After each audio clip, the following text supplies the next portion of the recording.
शोर आदमी। देखिए सुनिए, कहता है ध्वनि का प्रवर्तन। सुनिए, अगर कोई व्यक्ति यहाँ से जैसे बोलता है, आवाज़ निकाल रहा है, आवाज़ निकलता है तो ये आवाज़ इस तरह से जाता है। कोई यहाँ अवरोध वस्तु है, क्या है? अवरोध वस्तु है। समझ रहे हैं मेरे बात के? कोई अवरोध वस्तु है तो ही क्या होता है, इस तरह से क्या होता है, लौट जाता है। ठीक है, की बुनबुना रही है?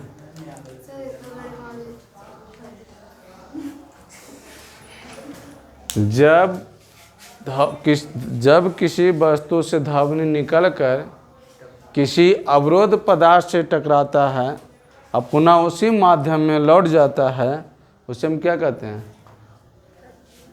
क्या कहते हैं? ध्वनि का प्रवर्तन। समझे हैं? समझ में आया? जब हम बोले अब किसी अवरोध है, जाने का रास्ता नहीं है, तो आपस में क्या, जैसे पूरा लगा दीजिए, पूरा में जब बोलिएगा तो आपस में टकराएगा, क्योंकि आगे जाने का कोई रास्ता नहीं है।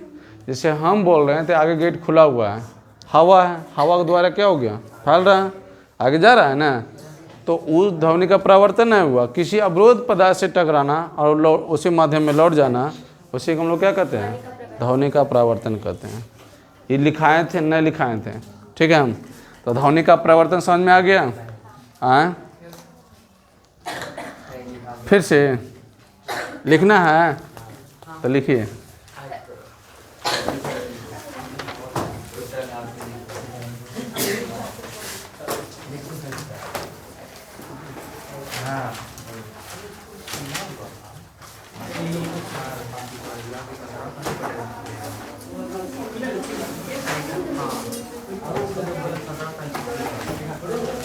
चलिए लिखिएगा, लाइन बनाइए।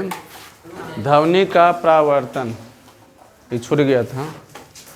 ध्वनि का प्रावर्तन,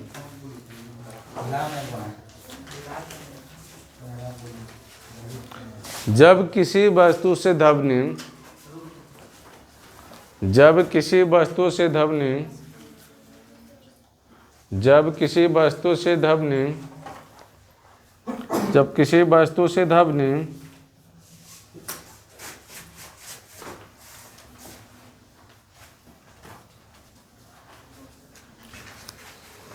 निकलकर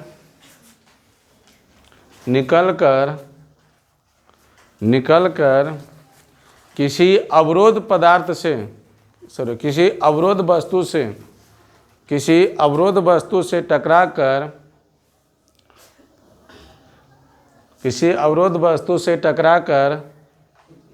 किसी अवरोध वस्तु से टकराकर लौट जाते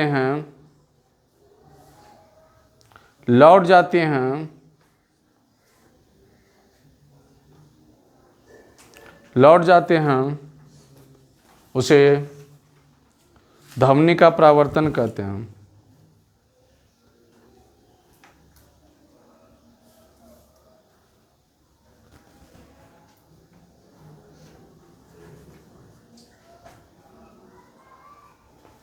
देखिए, आप संक्षेप में या अथवा करके लिखिए,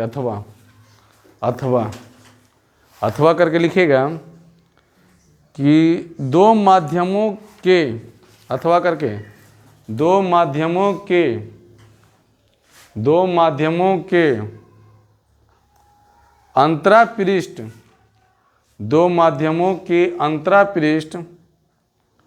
अंतरापृष्ठ, जिससे प्रावर्तक सतह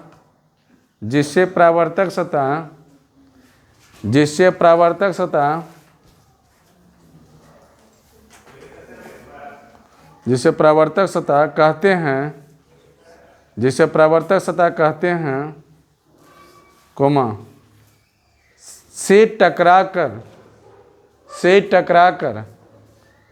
टकराकर ध्वनि के आपस लौटने की घटना को ध्वनि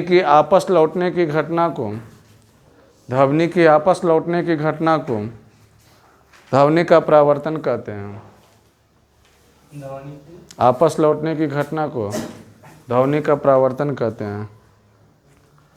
यह दो प्रकार के होते हैं, इसका दो नियम है, उसी में पैराग्राफ चेंज करके। इसका दो नियम है।